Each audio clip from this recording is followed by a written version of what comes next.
Welcome, everybody. This is the second meeting for Taitareeya Upanishad. The first room was really valuable. I thought it's good to listen back just on its own in terms of understanding our approach to the Upanishads and the study and the spiritual journey that we're on. So thank you for that, Bindaji. I hadn't known you were going to do that. Just to mention a few things, for those who are new, is that we usually meet in this house at 8:30 p.m. IST on Wednesday, Friday, and Sunday, with Sunday being a more general Advaita Q&A. We'll be turning off the hand raising and the chat during the class, but then at the end today, we'll turn it on so that anyone, please do come up and share with us what's on your mind for the class, to talk with Bindaji about that and ask questions. And also we have several Upanishads plus, the Manisha Panchakam, and Nasadiya Sukta in this house on replays. And if you look on Bindaji's profile, I did want to say a little about this, Bindaji. If you look on Bindaji's profile, you'll see that he has a YouTube channel called Advaitic Talks. And there are a number of classes there also that are not on Clubhouse or in this house, like Mandukya, which at one point is on Clubhouse, but not here. But also, recently I've been, listening to some other things, such as the, long series on Aparoksha Nubhuti. And I found it really valuable. And I did want to mention, just to people who have been really tracking Bindaji, I listened to episode 17 of that yesterday for myself. And there's just so much there that relates to the discussions we had in May on Mithya. The word isn't used as such, but on this whole idea of what are we really talking about, to be in touch with the reality as opposed to something that's not the reality. I guess I'll put it that way. So I think some people might really enjoy that. I wanted to just mention how much value there is there. Let's see, what else do we need to cover? Thank you, Prakash, for also being a moderator in this house. Welcome, everybody. And in the Dropbox above, there is for this Upanishad, a rather long PDF. I think it's 37 pages, and it has the Sanskrit, the transliteration, and then an English translation for the entire Upanishad. And, it isn't, often when Bindaji puts these together, it isn't just one particular author's English translation. And so usually I find it's one I haven't quite seen like this before. And so that's there for you to follow through and study. Thank you, Bindaji. Thank you, Artemisia. Thank you, Prakash. Thank you and welcome to all of you. Om Namo Brahmadibhyo Brahma Vidya Sampradaya Kartrubhyo Vamsharshibhyo Mahadbhyo Namo Gurubhyaha Sadashiva Samarambam Shankaracharya Madhyamam Asmadacharya Paryandam Vande Guru Parambaram Shruti Smriti Purananam Alayam Karunalayam Namami Bhagavat Pada Shankaram Loka Shankaram Shankaram Shankaracharyam Keshavam Badarayanam Sutra Bhashya Kritau Vande Bhagavantau Punah Punaha Ishvaro Guru Ratmeti Murti Veda Vibhagine Vyomavad Vyapta Dehaya Dakshinamurtaye Namaha Om Shri Dakshinamurtaye Namaha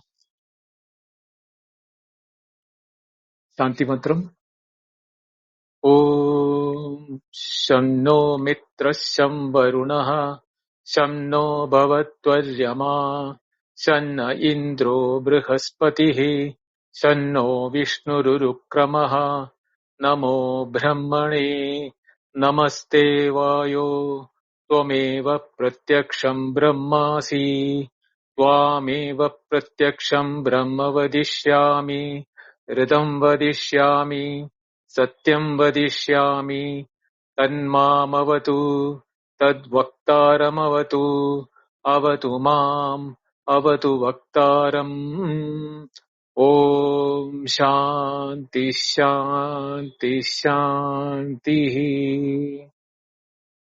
Shri Gurubhyo Namaha. So To recap a brief of what we did in the last session, Vastu Siddhi or success in knowing anything depends upon two things, Pramana and Lakshana. Lakshana Pramanabhyam Vastu Siddhi is the standard statement. So we saw that the Lakshana has got two categories. One is called the Tadastha Lakshana, the other one is Swarupa Lakshana. Whereas the Tadastha Lakshana is indicating not the object per se, but it will help us to know the object indirectly. For example, if we say that his house is opposite to the post office, so we know the post office, which is a famous place, and the house opposite to post office is somebody's house. But it is not the house which is being given the importance, but the post office has got importance. Therefore, through the post office, opposite to the post office, you get to the house. The other one is saying the street name and the number of the house, saying the property number 297 on the such and such a street, is directly giving the location of the house. So it doesn't give the opposite to post office or anything like that. So the street name and the post is called something called the Swarupa Lakshana.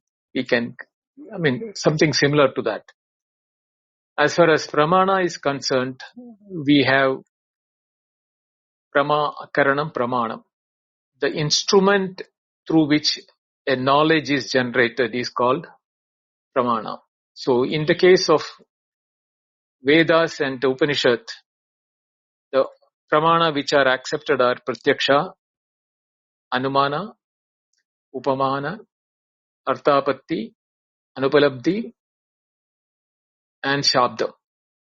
So of that, only Pratyaksha and Shabda are the one which are considered possible for knowing the Atman or Brahman.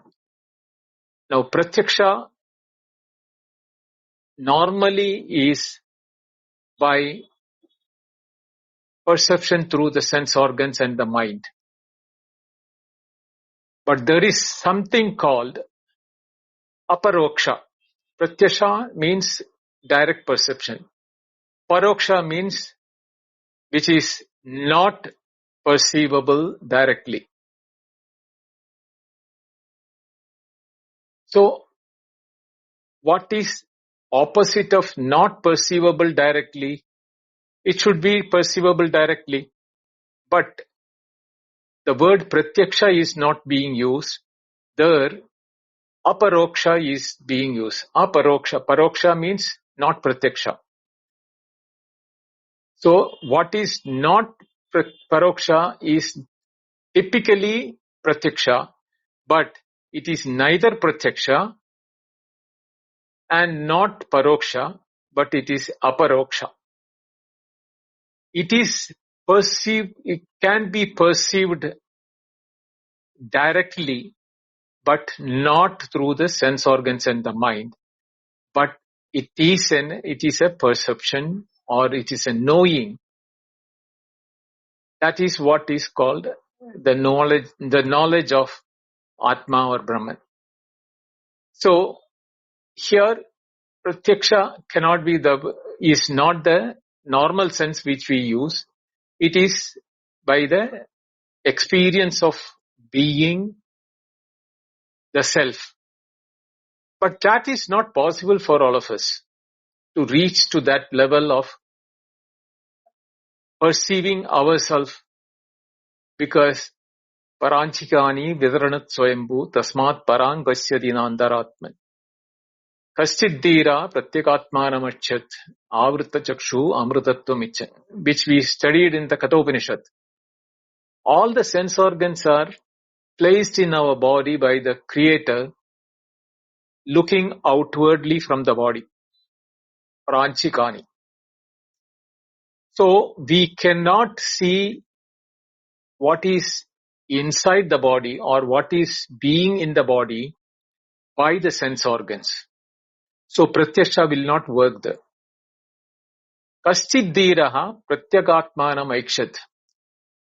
That intelligent one, dhiraha, dhimantaha, one intelligent person or some intelligent person, pratyakatmanam aikshat. This pratyak atmanam, pratyak means innermost or immediate. Atmanam is one's own self. Aikshat means saw. He saw it not with the sense organ which is turned outwardly, but avrta chakshu, by directing the perception from the external to internal. So avrta means reversed or, turned around. Chakshu means eyes. So here chakshu is only representing the sense organs. So turning all the sense organs inward. The sense organs have no capacity to turn inwards. So when they turn inward means what did the Rishi mean by Avrita Chakshu, turning the vision inward means? This is where the Kenopanishad mantra comes in handy. Yak chakshushana pasyati yena chakshumsi pasyati. It is not with which the eyes are able to perceive things externally, but with which the eyes become potent enough to become perception instrument. Same way, yet shrotra na shrunote, yet shrotram idam shrutam, yet manasa na manute, yenahur mano matam. So all these Kenopanishad mantras are indicating to where to look for that, how to look for internally, or the look turning around from external to internal. So kaschid dhiraha pratyakatmanam aishchate avrta chakshu au amrtatvam ichan, by a desire to become immortal. So to desire to become immortal is the reason why we are all looking for this Atman. Now, mumukshutvam or the moksha icha. Why should we all have the icha to know ourselves? Now, in the preamble to this Upanishad, Taitareeya Upanishad, there is a detailed discussion by Acharya Shankara regarding the efficacy of Karma Kanda, Upasana Kanda and Jnana Kanda.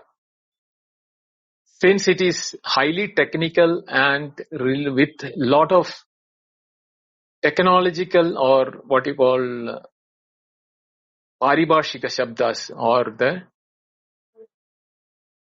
words which are typically used in the Vedas and the Shastras are used in discussion of that.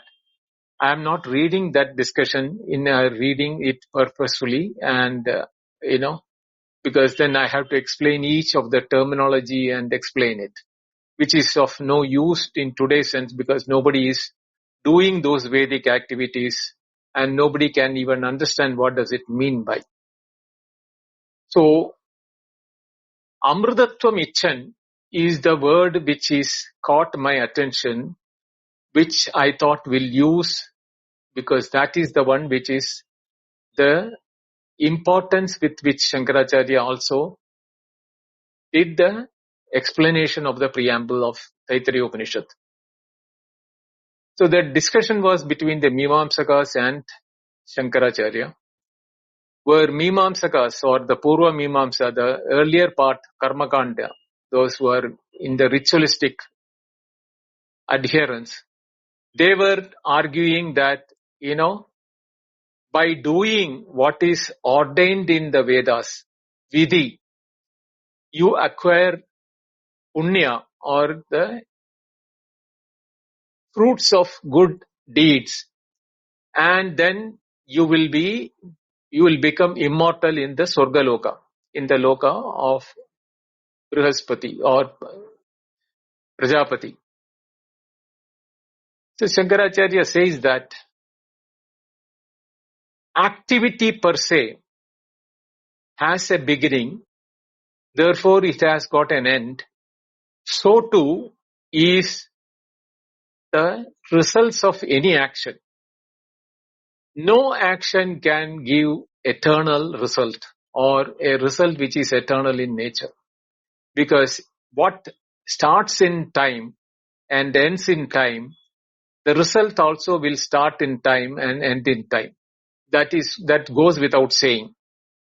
So the Mimamsa says that, no, but then if we don't do any Nishiddha karma or the karma or the activities which are forbidden by the Vedas, then also we get punya, and with that also we will be getting Swargaloka. So Shankaracharya argues again saying that not doing a forbidden activity is an absence of action by itself.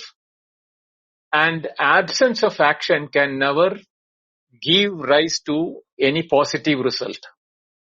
So, abhava, karma abhava, or the absence of karma,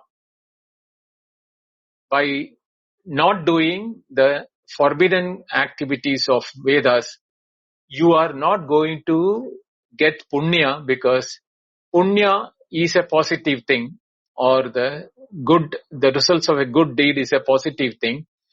That cannot be obtained by not doing the forbidden things. So that is a false belief you have in the Shastra, but it will not give you punya. Punya is only obtained, or the good and result is obtained only by doing the ordained activity. So then the long, lengthy argument between them going on, where Shankaracharya insists saying that it is only knowledge which can result in the freedom or emancipation. The reason is that the feeling that we are all bound or restricted or contained or limited is due to an ignorance of identification with the limitation of the body, mind and intellect. When we know that we are not the body, mind and intellect, we will love to know who we are. That desire to know who we are is what is called moksha ichcha or mumukshutva. The desire to have realization or emancipation. Now, then the Mimamsaka asks, how does that knowing something can result in eternity? It's a valid question which the Mimamsa is asking. Knowing something, by knowing this is a cow or this is fire, I don't become the fire or I don't become the cow. I know it only by the object with which it is called, the name and form. So here Acharya Shankara says that here the knowing is not an object external to you, but your own nature. And your own nature is something we have been experiencing which has never undergone any change. From the time we remember to the time we know now, the self-knowledge about the self or the self-knowing principle in each one of us have not undergone any change, which shows that self is eternal in change, because whatever changes, that is impermanent, and what is changeless is what is called eternal. So here the knowledge and being are not being two separating. You are not knowing about you, you are being yourself, because the knower can never know the knower itself. Therefore, the question of knowing yourself as a knower will not happen. You will have to know it as Yak Sakshat Aparokshat Brahma. That which is Sakshat means absolutely real, or what you call the most clear, unambiguous thing about yourself as who you are. Because there is no impediment, no vyavadhanam between yourself and you. Because when you know yourself, there is nothing coming in between the two. Therefore, the knowing becomes 100%, unlike knowing an object. Knowing an object, you don't become the object. You know it as object. Whereas knowing yourself, you are already that. And becoming that is not a new thing. You are only realizing by knowledge that you are that which has been the one which is always knowing in the body as the knower. And that is what is the reason why it is eternal in nature. And the eternity of the self, knowing that, is it not like wanting to reach Swarga, or wanting to have a child, wanting to have rain, wanting to have cows, wanting to have things? Is the question the Mimamsaka is asking. So that is also a Kamya karma, like any other karma, is a desire to know yourself. So Shankaracharya very clearly says that here the difference between the desire to know oneself and the desire to know something like Swargaloka, progeny, wealth, or cows, etc., there is a difference between that. Because in all these activities of desires other than knowing yourself, there is a need for activity, action. Whereas knowing yourself, there is no need of action. On the contrary, where all actions, when it stops, you know yourself. The cessation of all activities, which otherwise was driving and taking us all our time, that is what is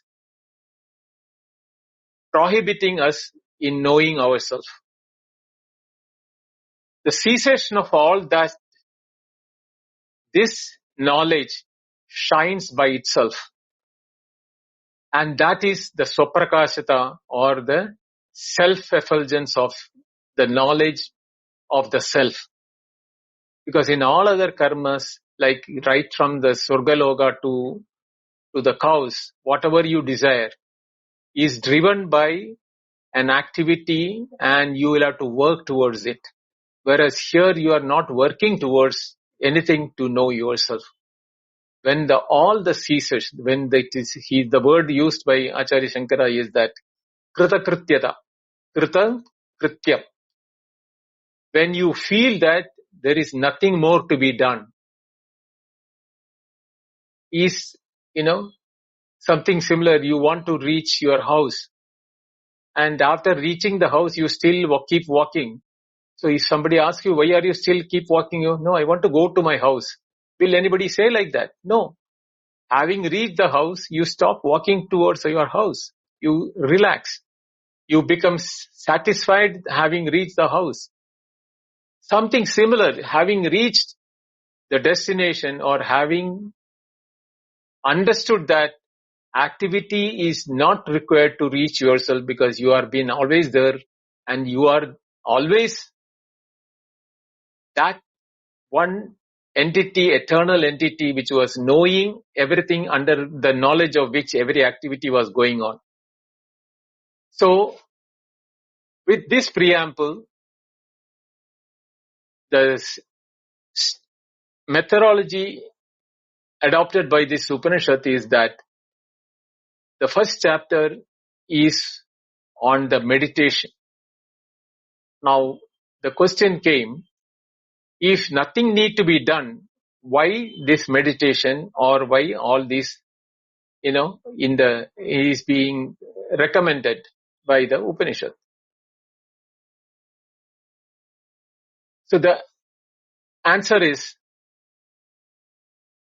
the brahmacharis in the ashram are familiar to chanting and reciting the Veda mantras, which includes the Upanishad.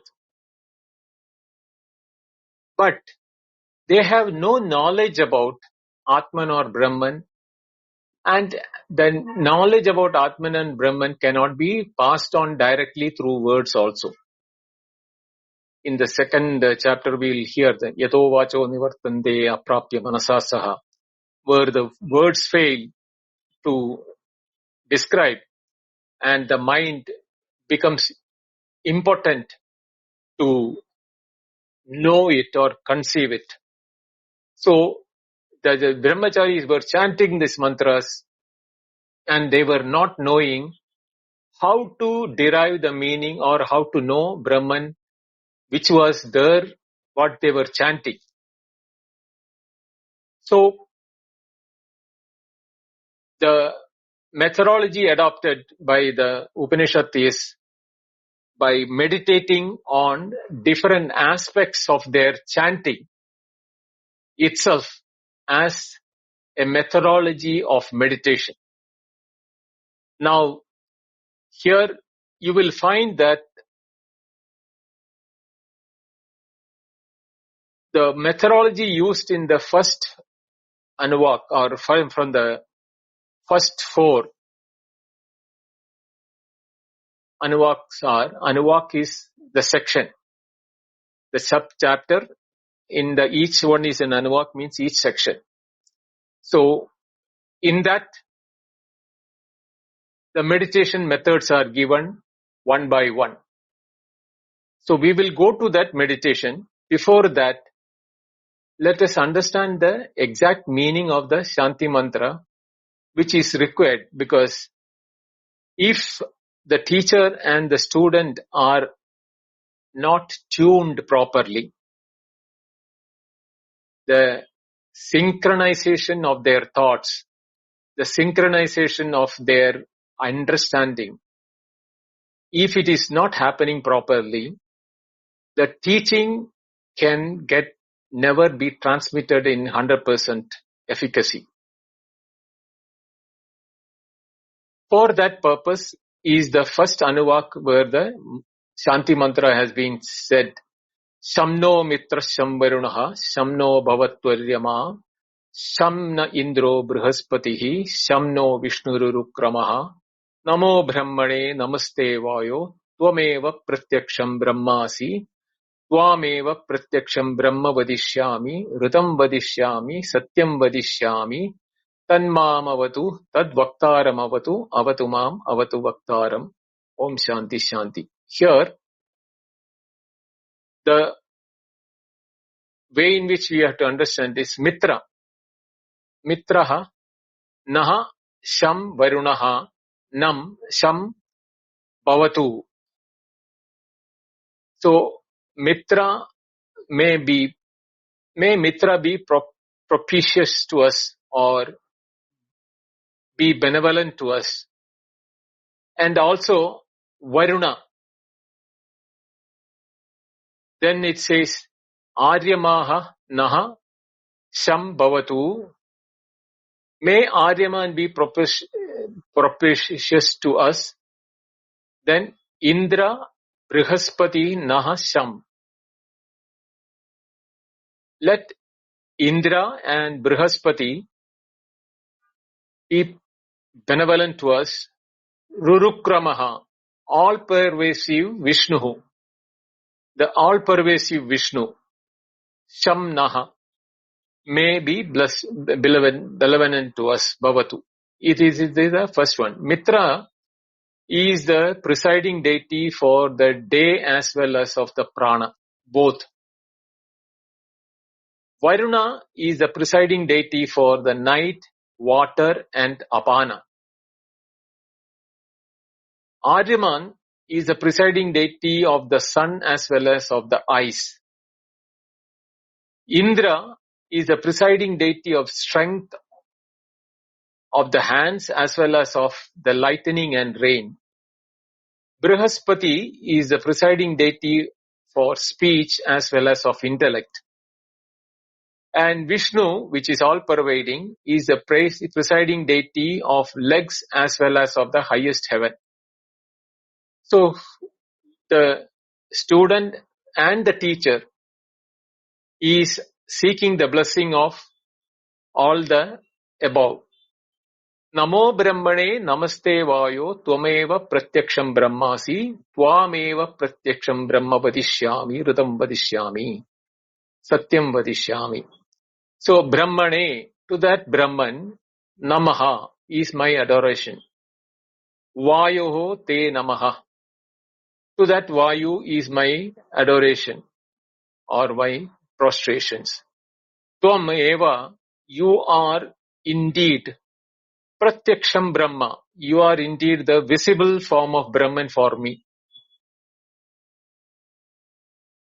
Tvameva Pratyaksham Brahmasi. Tvameva Pratyaksham Brahma Vadishyami. Tvam, to thee or to you, only again indeed is whom I will call that Pratyaksham Brahma. I'll declare that you are my Pratyaksha Brahma. Ridam Vadishyami. Here the word Ridam is moral duties or dharma. Vadishyami means I will declare and do as per the what is declared as moral duty for me. Satyam Vadishyami, and all through my teachings and my life, I will adhere to the truth. Satyam Vadishyami. Tat Mam Avatu. Tat here is that Brahman which is now being represented through Mitra to all the Devatas whom we have mentioned. Now Brahman is appearing in this form of all these Devatas. And therefore, that Brahman, Tat Mam Avatu, Tat Vaktaram Avatu. So let that Brahman protect, Avatu means protect. Protect me as well as protect to Vaktaram means the teacher. The Vaktaram, one who speaks or one who teaches. So the teacher and myself, let that Brahman be protective about both the teacher and me. Om Shanti Shanti Shanti, which we know that the Adi Daivika, Adi Bhaudika and the Adhyatma aspect of the three impediments which can happen. So that has been invoked and seeking the blessings of anyone, any obstruction that can happen in the teaching and transmission of the learning. Now the second Anuvak starts with Om Shiksham Vyakyasyamaha Varnaswaraha Matra Balam Sama Santanaha Ityukta Shikshadhyayaha. Om stands for auspicious word before in starting of any mantra. Om Shiksham Vyakyasyamaha. Siksha here is what is called the phonetics, science of pronunciation or phonetics. In the Upangas of the Vedas, there are 6 Upavedas which is must before the student picks up Veda and its proper meaning. And this is important because without these auxiliary Vedas, the correct learning of Vedas cannot happen. What are the 6 of them? Siksha means science of pronunciation. Chandas is the science of prosody. Is, the meter under which each of those mantras of the Vedas are appearing. Then comes Vyakarana, the science of grammar, the proper grammatical way of constructing the sentences and the words, and how the words are formatted from the verbal roots, etc. So that is the third one, Vyakarana. The fourth one is Nirukta. Nirukta is the science of etymology. This is very important. Nirukta is very important because the exact meaning of Vedic mantras are very,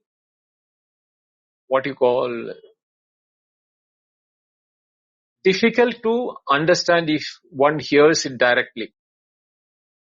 Only referring to Nirukta, one can say that in this particular context, in this mantra, the word is for such and such a meaning. Because in Sanskrit or in the Vedas especially, the same word, for example, prana, atma, etc., are used so frequently that we are likely to get confused between what is the exact meaning here, what is the meaning there. Because sometimes prana is being used for Hiranyagarbha, sometimes prana is used for the Mukhya prana, sometimes the same prana is being used for prana, apana, samana, udana, vyana. Same way, atma can be used for the individual, the atma can be used for the self in the being, in the individual being. Then the same atma can be used in place of Brahman. So like that, the Nirukta is etymology is required for the right understanding of things. Then the fifth one is Jyotisha, is the science of astronomy. It is not astrology. Science of astronomy, why it is important is because the Vedic mantras ordain the time and the specifics of constellations placement before doing certain yajnas and yagas. So unless one is familiar with the astronomy, the yaga or yajna cannot be undertaken at the right time. And the Kalpa Shastra or the Kalpa is the science of rituals. As we know, Mimamsa, Purva Mimamsa is full of rituals. And these rituals have got very rigid rules. How many bricks have to be used, or how many stones have to be used, what is the shape of the sacrificial fire pit is to be designed, with the facing which direction, what are the tools to be used for, the yaga, what are the, where the sacrificial post has to be kept for the, tying of the sacrificial animal, or where the, where the cooking for the ahuti or the oblation has to be done, what time it has to be done, what vessel has to be used, what are the ingredients to be used. All these things are detailed in the Kalpa. So all these 6 auxiliary works are mandatory for a Vedic student to undertake Vedic chanting. So he is familiar with the word Siksha. So when the mantra says Siksham Vyakyasyamaham, the principles of phonetics shall be explained. You know it is for the purpose of pronunciation, but that very knowledge can be used for meditation. See, this is the beauty of Upanishads. It is not taking something from outside as a prop or a alambana for meditation purpose. Because the student should be able to do the meditation in every walk of his life, every moment of his life. So, which can be a more efficient mode of meditation if he can be taught that the mantras, the way in which you chant the mantras itself can be used as a tool for meditation. So, the way in which it is that the phonetics are being used in the mantras can be used as a method of meditation. Varna swaraha matra bhalam. Varnaha means the letters or alphabets. Swaraha is the accent. Matra is the quantity or the measure. I'll explain each one of them. Balam is the effort or the strength for them.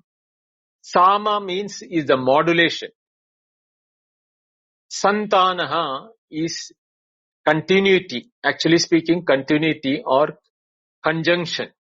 Here, it is when one word is followed by another word, the words merge together at the last alphabet and the first alphabet of the preceding and the subsequent, forming sometimes an elongation, sometimes replacement, sometimes it may undergo a modification, sometimes it may become, void.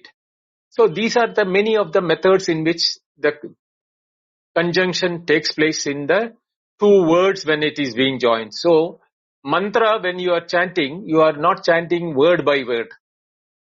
So, for example,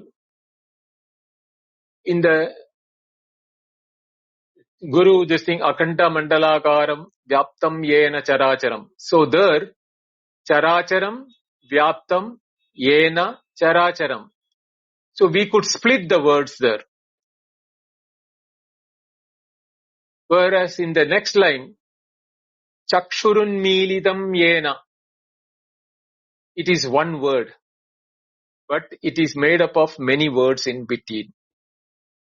So like that, if you look, the word in the mantras has the potency to become independent words, but some places you cannot split it, because if you split it, the meaning goes for a 6.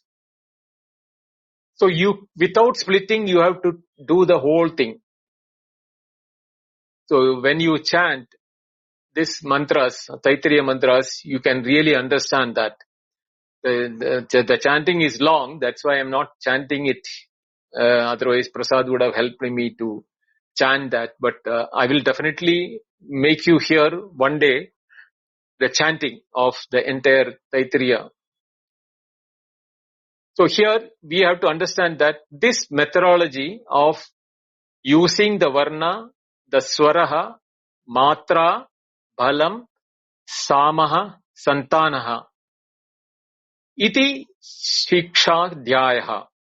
This is the chapter on study of phonetics is being told. Ityukta Sikshadhyayaha. Now that is the way in which it has to be. He is starting with the second Anuvak. The third Anuvak is the explanation which he is using the phonetics for the meditation purpose.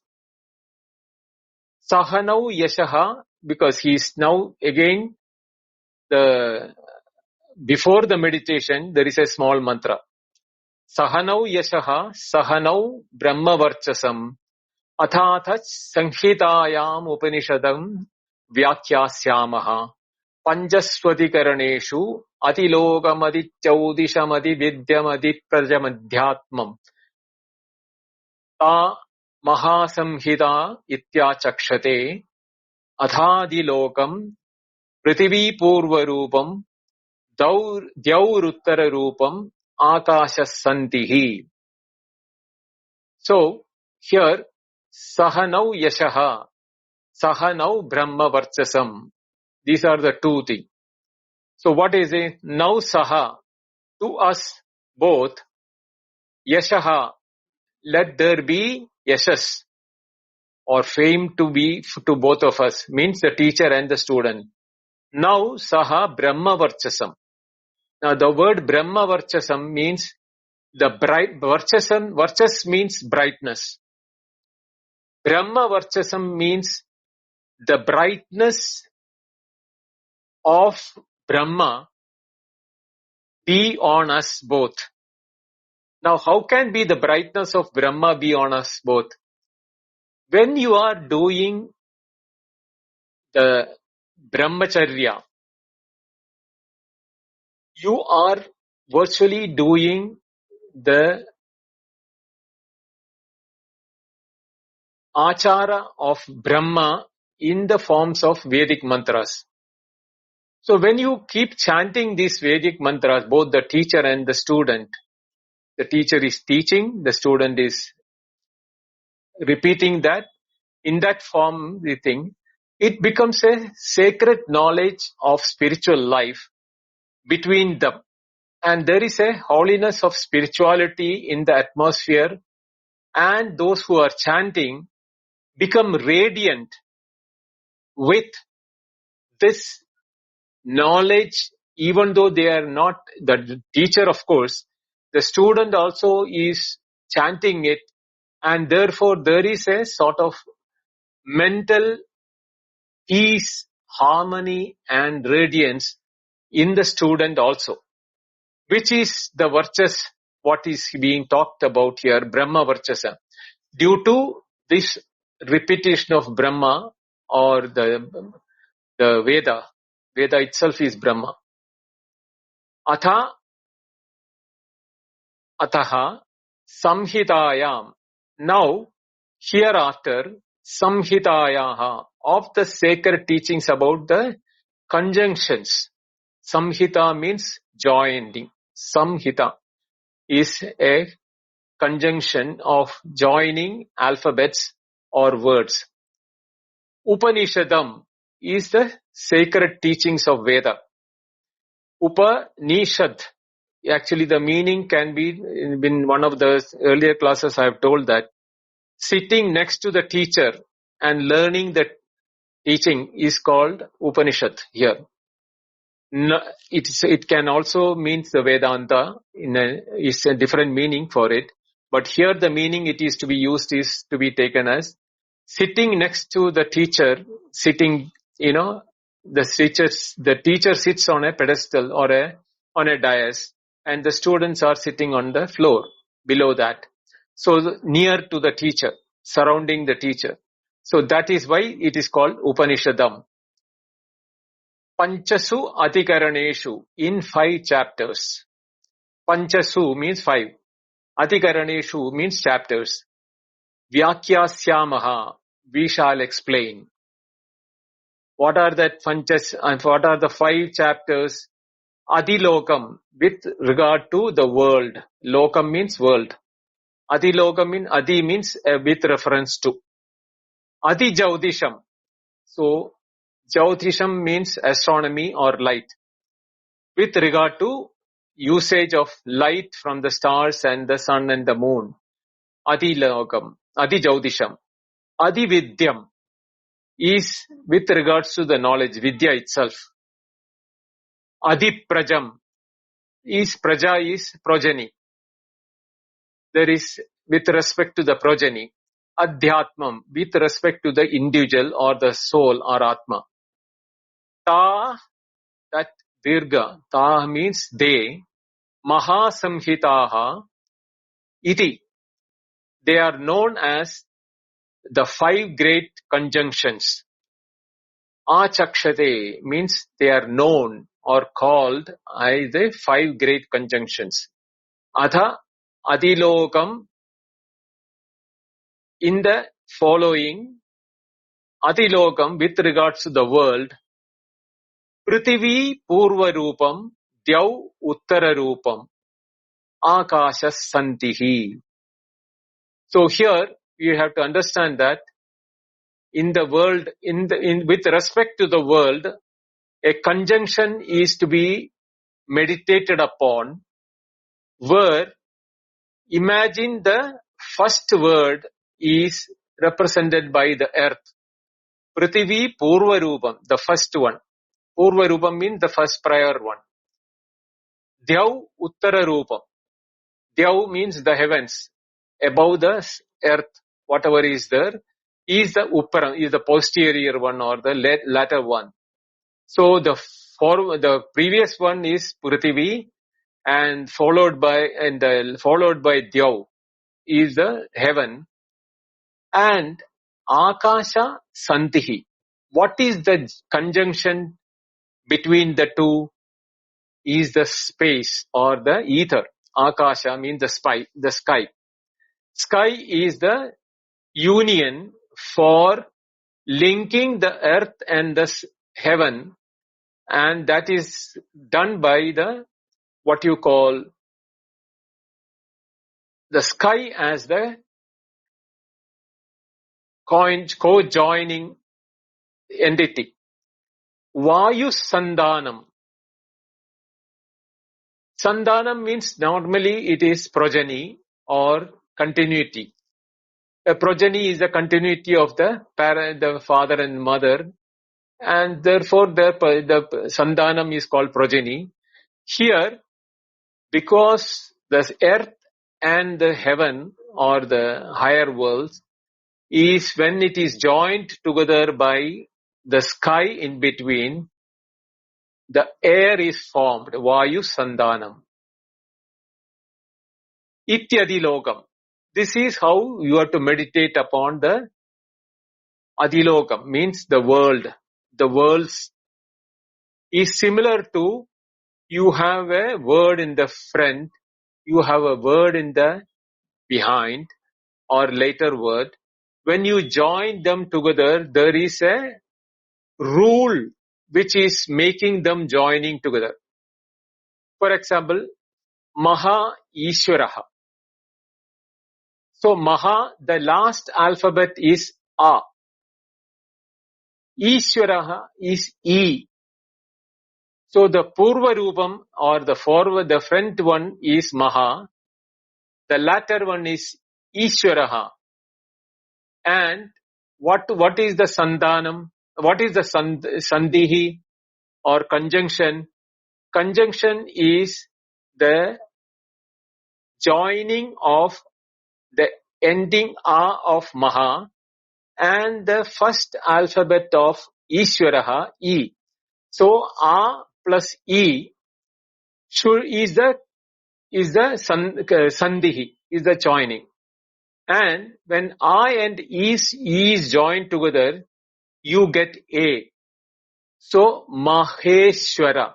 So A comes in between, replacing the Akara and Ikara. The A and E is replaced by A, and Maha plus Ishwara becomes Maheshwara. So A is the Sandhanam.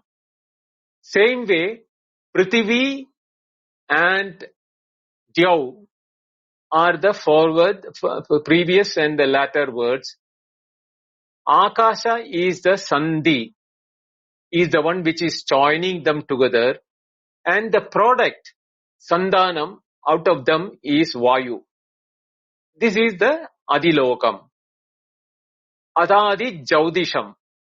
Now, in the case of the lights, Agni Purva Rupam, Aditya Uttara Rupam. So the front one is Agnihi, the fire is the front one, Aditya is the Uttara Rupam, is the latter one. Apas Santihi, the heavenly waters, is the rule through which they are connected. Vaidyuta Sandanam, the lightning is the progeny or the output of this conjoining. So, Aditya Uttara Rupam, Agni Purva Rupam. When they are being joined together using water as the conjunction, electricity or the lightning is the Sandanam. Idi Jaudisham. Adhadi Vidyam. Now, about Vidya, about the education or the knowledge. Acharya Purva Rupam, Andevasi Uttara Rupam. So, the teacher is the first alphabet, first word. The following word is Andevasi. Vidya Santihi, the teaching. Here the word Vidya means teaching. The teaching is the conjunction. And Pravachanam Sandanam. Pravachanam means the what you call the teaching by speaking. The teacher is conveying the subject of teaching by talking about it. So Pravachanam is the verbal teaching of the Pravachanam. Idi Sandanam. That is the product out of that. Ityadi Vidyam. Adividyam. Adadi Atha Adiprajam. Adiprajam is now the progeny part of it. Mata Purva Rupam. The mother is the first one. Pita Uttara Rupam is the latter one. Pita, the means father is the latter one. Praja Santihi. The conjunction is the praja, is the child. Prajananam Sandanam. The progeny which in this fashion is proceeding downward, their child, his child, their child, that prajananam is the product of the Sandanam. So, father, mother, the child, and that child becomes a continuity for the next generation. So, their prajananam becomes the Sandanam. Idi Adiprajam. Adadhyatmam. Now about the self. Adara Hanu Purva Rupam. Hanu means jaw. Adara Hanu means lower jaw. Uttara Hanu means the upper jaw. Vak Sandhihi. The words are the conjunction. Jihva Sandanam. The tongue is the output. So, when the lower jaw and the upper jaw, when joined, put together through the word as a conjunction, the tongue is the one which is getting activated, is the Sandanam. Ityadhyatmam. So, all the five, that is, we saw that Adilokam, Adijaudisham, Adividyam, Adiprajam, Adhyatma. All the five. Ityadhyatmam, Iti Ma Mahasamhita. This is all known as Mahasamhita. These five together, put together, all the five put together is Mahasamhita, means the great conjunctions which can be used for meditation. Ya eva eta Mahasamhita Vyachakshate Vyakhyata Veda Ya Eva Veda Mahasamhita Vyakhyata Veda Sandiyate Prajaya Pashubi Brahmavarchasena Dhyena Suvargena Lokena. One who meditates upon this in the 5 Mahasamhitas, he is given with Sandiyate, he is blessed with Prajaya, means his progeny, Pashubi, by cattle, that is the wealth those days, Brahmavarchasena, by the radiance of Brahmavarchas in those who are meditating, and Suvargena Lokena, they are also blessed with the Swarga Loka as the Phalaprapti. So this is the Mahasamhita which is being taught, spoken in the method of meditation in the first set of meditation in the chapter 1. I will stop here and continue in the first chapter in the coming month, in the coming Wednesday. Om Sham No Mitra Sham Varunaha Sham No Bhavatvaryama Sham Na Indro Brihaspatihi Sham No Vishnurukramaha Namo Brahmane Namaste Vayo Tvameva Pratyaksham Brahmasi Tvameva Pratyaksham Brahma Vadishyami Ritam Vadishyami Satyam Vadishyami Tanmamavatu Tadvaktaramavatu Avatu Mam Avatu Vaktaram. Om Shanti Shanti Shanti.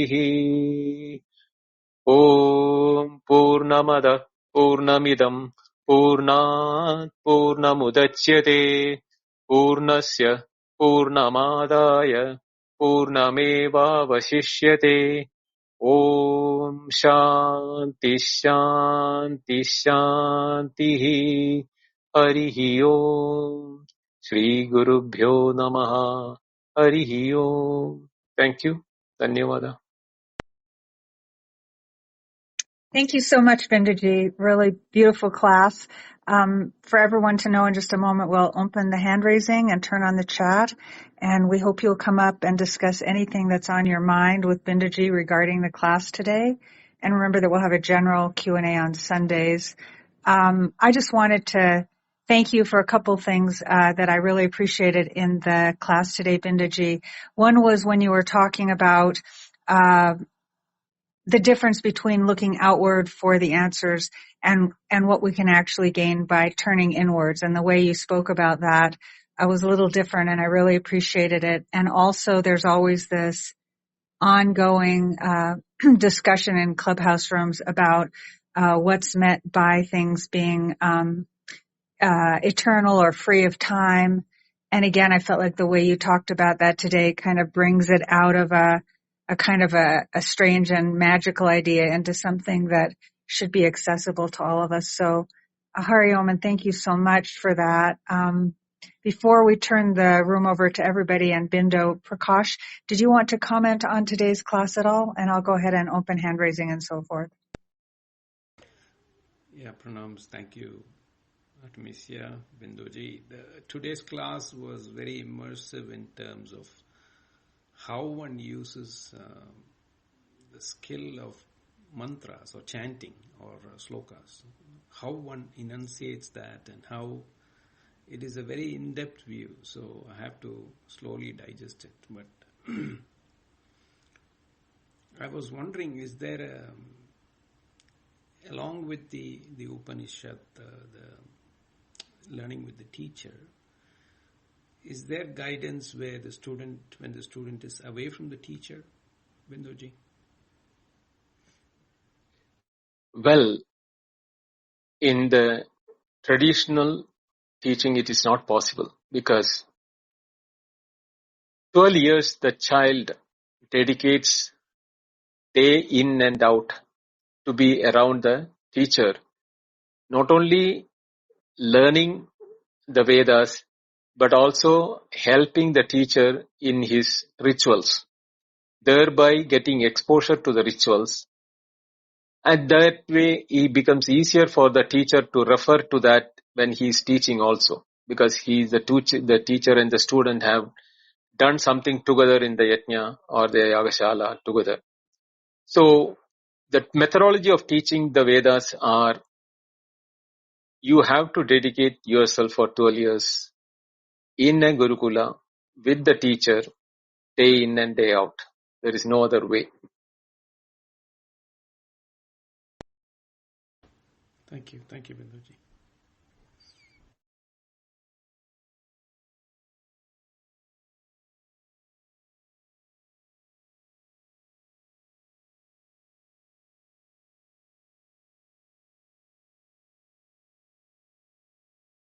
Looks like nobody has any questions. So,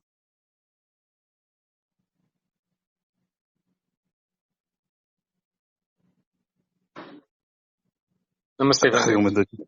Hari Hari Om Om. Vidya. We just continue to contemplate on what has been taught.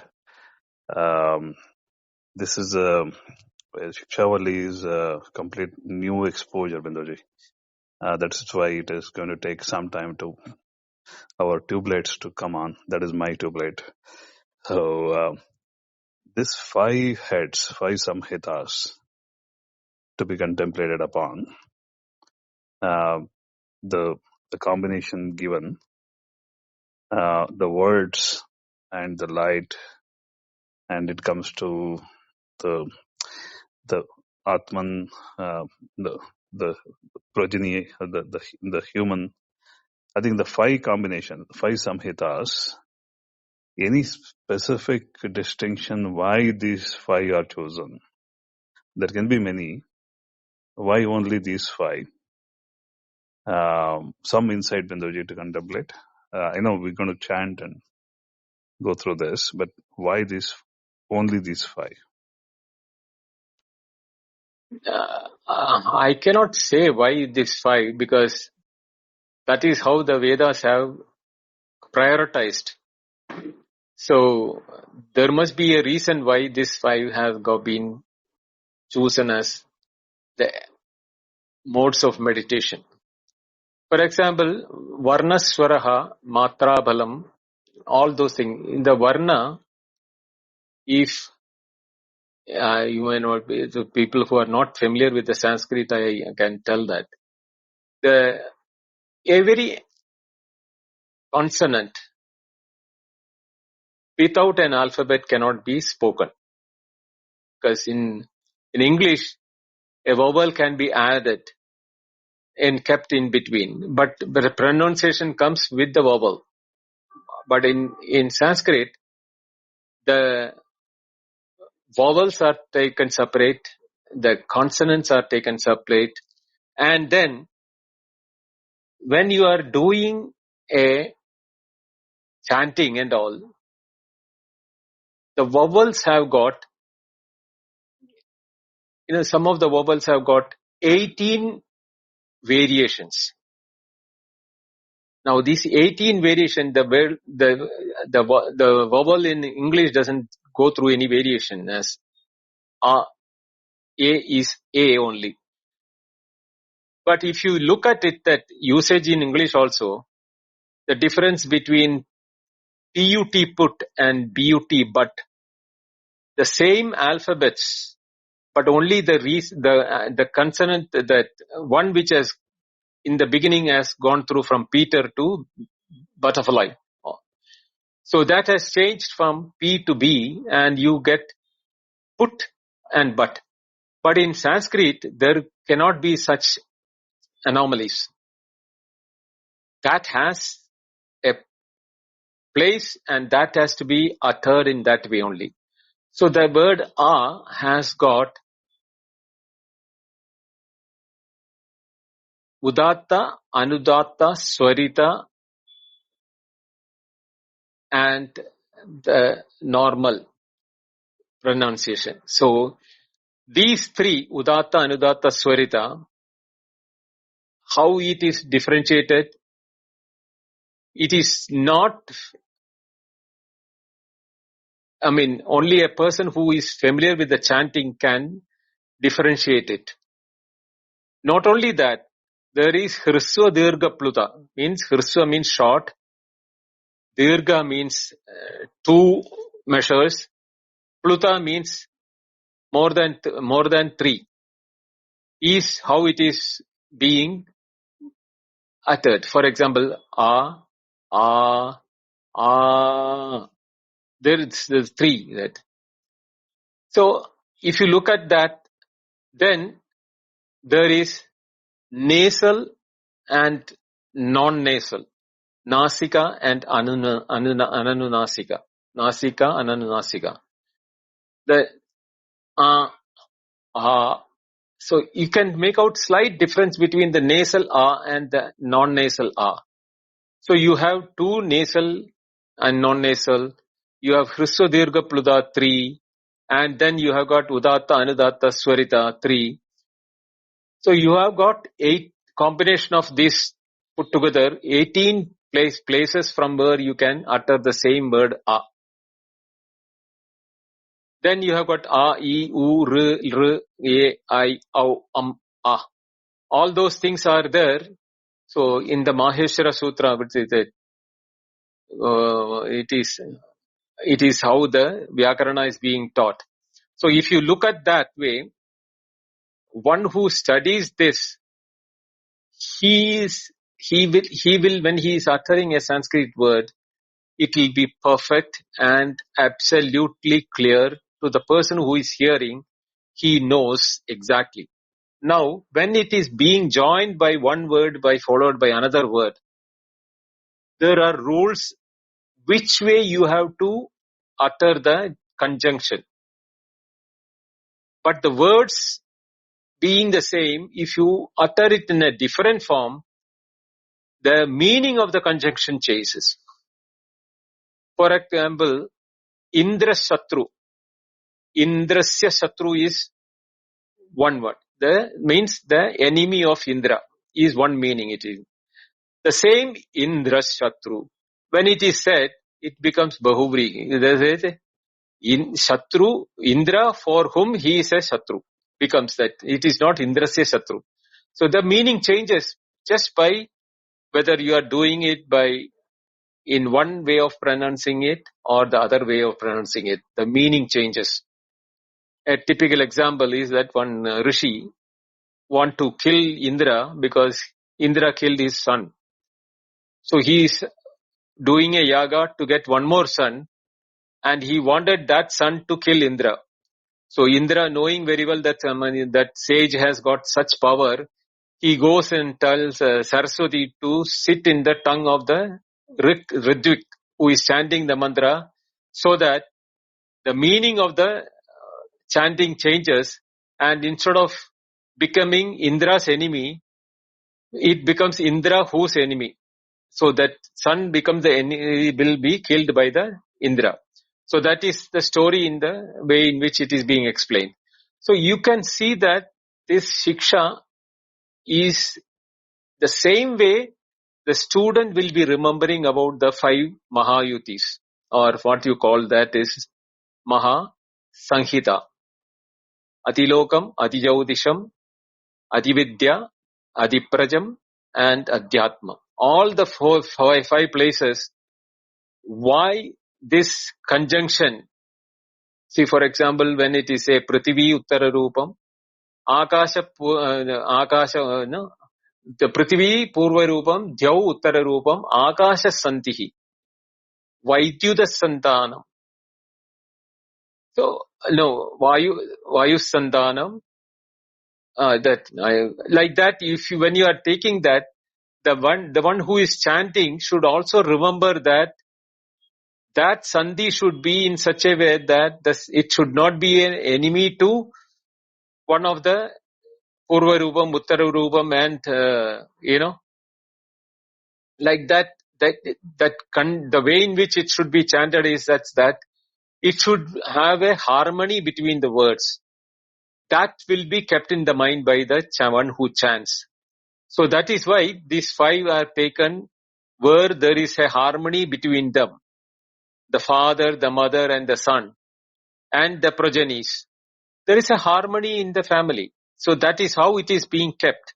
So same is the case for the other examples also. That may be the reason why these 5 are taken as the examples for the Maha Sanghita. Binduji, I think you gave a good opening here. So don't call me because I'm just showing. I'm thinking this is my interpretation coming to this after listening to you.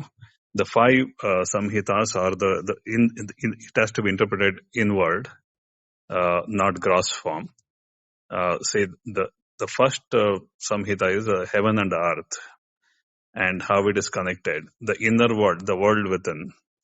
The heaven and earth is within. The gross body is within. Subtle is within, and the beyond is within. For which connected by prana. That both the earth and the heaven and earth is connected by the air. It is within. That samhita is already recognized. For Siksha Valli, I think it is looking at this 5 samhitas available within. Hence, the next level teaching can follow. So is the heavenly light, the sun, and it is talking about the heavenly light, right? The first form and the second form. Water is connecting between Agni and it is Agni Purva Rupam, Aditya Uttara Rupam. It is talking about Agni and Aditya within. The sun is the Atma Jyoti. And what we talk about Agni is within. This is the Agni within, connected by that light. I'm just going. Each samhita is available within the 5. Yeah. You have to go through them, each one of them, and then try how you can meditate upon them. That will be a better way of doing it. Correct, Binduji. I think this is how I'm digesting it. Hope I'm in the right direction. Yes. Okay, that's it, Binduji. Thank you. Namaste, Ganesh. Namaste, Binduji. I last year when I met a professor who taught English for special training purposes, he was telling that even in English there are around 44 or 54, I believe, vowel variations. Only 5 were taken into consideration. Otherwise, there are 27 or 40. I'm not sure of the variation. I mean, this one, he was showing that for etymological purposes, it could be used, but we don't teach it everywhere. Not even in academics it will be taught. That's what he was telling. Just I felt like sharing that, and that's it, Binduji. Okay. And be there. And one more thing, it is my curiosity. Since there is so much of emphasis on the chandas, meter, and the pronunciational aspects of the mantra and other things, even without knowing the meaning, the perfect chanting, could it raise the consciousness to the level of Brahman? Is there a possibility of that kind? Because all intellects might not be sharp enough to what you called the dhira aspect of realizing Brahman. Is this technique had been strategized to make it available for everybody for salvation or for emancipation or whatever? Is there any such idea in it? That's what. No, the chanting of the mantras will definitely help you to focus on what you call, on your attention span. It will help you to increase your attention span and rather make you more aware of how you are doing it. Because if you are not attentive, you can make a mistake. It is not, normally while singing, the raga may be one which will be, your concentration will be there. Only the songs which you know the meaning and everything, you will be able to have both the raga and the meaning going together. But imagine a film composer, song composer, who makes a new song with a particular raga in mind. The singer, while singing, may not give importance to the meaning of the words. He will be following the instruction of the music director or the tune. Later, when he is asked to do the repetition and he learns everything, then he brings the bhava into the song. That is the time when the song becomes a touching song when you listen to it. Otherwise, most of the songs which doesn't have a bhava in it is just cacophony, I would say that. It's just some sounds, that's all. Yeah, right? That's true. Yeah, same way, the chanting also, you will be doing the chanting, but when you know the meaning the chanting becomes more effective, and your mental, what you call, synchronization and harmony with the meaning will take you to a much higher level than just chanting it. Okay. Yes, certainly true. Thank you, Vinduji. Thank you, Ganesh. Thank you very much. I think that's all, Artemisia. Yep, I closed the hand raising. Thank you everyone for being here. Binduji, am I correct that we're going to have a Q&A here on Sunday? Yes, Sunday we'll have a Q&A. General Q&A on Great. Advaita. And next Wednesday, we'll continue with the Taitareeya. Yeah, perfect. So everyone bring your general discussion and questions on Advaita to the Sunday. It'll also be at 8:30 p.m. IST. And again, thank you everyone for being here. I invite you to study the document that's up above. And again, most thanks to you, Binduji, and Venkat and Ganesh. Thank you for coming up. And thank you for your question, Prakash. Maybe on Sunday we can follow up. Binduji, as you said, well, you need to be with the teacher for 12 years, but over the millennia, what be with has changed in terms of how we can be with someone. So maybe on Sunday. Again, thank you, everyone. Hari Om. We'll see you Sunday. Thank you and Hari Om. Namaste to all of you. Hari Om. Good night.